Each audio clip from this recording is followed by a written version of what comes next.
Si. Autre question ce matin, et si on ne travaillait que 4 jours? 4 jours au lieu de 5. Ça donne envie, hein. Mais alors, est-ce possible? Est-ce réaliste? Est-ce faisable? Demande Antoine. Des députés ont planché sur la question. Ils remettaient justement leur rapport ce matin. Et il est favorable. On va en parler avec vous, Fanny Wegscheider, parce que les expérimentations, en fait, ont fonctionné quasiment partout, sans baisse de production. Oui, alors ça, c'est ce qu'ont analysé en effet ces deux co-rapporteurs chargés de cette mission parlementaire. Et vous allez voir, ça a marché dans quasiment tous les secteurs. C'est ce que dit Stéphane Viry, qui était l'invité d'RMC ce matin, l'un des deux députés en charge de ce dossier. Il le dit, vous allez l'entendre dans un instant, tous les secteurs, y compris ceux pour lesquels il n'y avait pas pensé immédiatement. La production, le BTP, on peut se dire que c'est difficile de concentrer. Oui, il y a des délais il y a des chantiers à réaliser, et de concentrer tout ça sur 4 jours. Et bien finalement, ils sont assez satisfaits. Et également, tous les acteurs de la chaîne sont satisfaits, que ce soit les salariés ou les employeurs. Écoutez. Dans toutes les entreprises où ça a été mis en œuvre, le bilan il est positif. C'est utile pour l'entreprise puisqu'elle ne perd pas de productivité, puisqu'elle ne baisse pas en production. C'est utile pour le salarié qui retrouve une journée vaquée en plus par semaine dans laquelle la personne peut soit répondre à des besoins personnels, médicaux, familiaux, soit peut-être s'adonner à la vie associative. C'est gagnant en l'état pour pas mal de personnes. Oui, je voyais. Et ces incidences, elles ont été mesurées donc dans ce rapport qui est présenté aujourd'hui en commission à l'Assemblée. Regardez les résultats donc de ce bilan.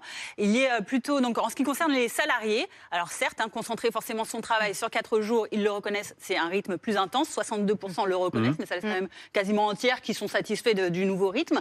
Et on voit pour les directions des ressources humaines notamment, et bien que pour eux, c'est beaucoup moins d'absentéisme. 65% d'employés en moins sont absents pendant cette période qui a été mesurée, et il y avait 57% de démissions en moins également.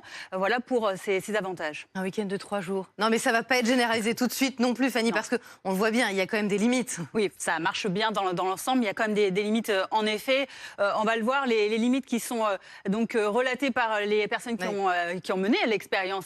Imaginez un petit commerce, un boulanger, forcément, fermé un jour de plus sur la semaine, c'est moins de chiffre d'affaires. Donc là, on voit que c'est un peu moins applicable. Et puis les syndicats également ont confessé lors de ces tests qu'ils craignaient par exemple une dégradation des conditions de travail dans les métiers où c'est difficile. La pénibilité du travail par exemple peut être accrue si on concentre le travail sur ce temps-là. Alors le co-rapporteur de Stéphane Viry de cette commission, lui, il atteste. Il faut en état certes avoir un débat ouvert à l'Assemblée, c'est sain, c'est le moment de le faire, mais il n'est peut-être pas nécessaire tout de suite de légiférer. Écoutez. Mais effectivement, cette expérimentation, ça donne quand même pas mal d'informations. Moi, je veux bien faire le test, si vous voulez. Je me porte volontaire. On écoute Stéphane Viry. Ah oui, on l'écoute. Bah oui. Le droit actuel permet d'expérimenter à partir d'accords d'entreprise au plus près du terrain avec les acteurs de l'entreprise la solution si jamais ça correspond à une volonté consensuelle.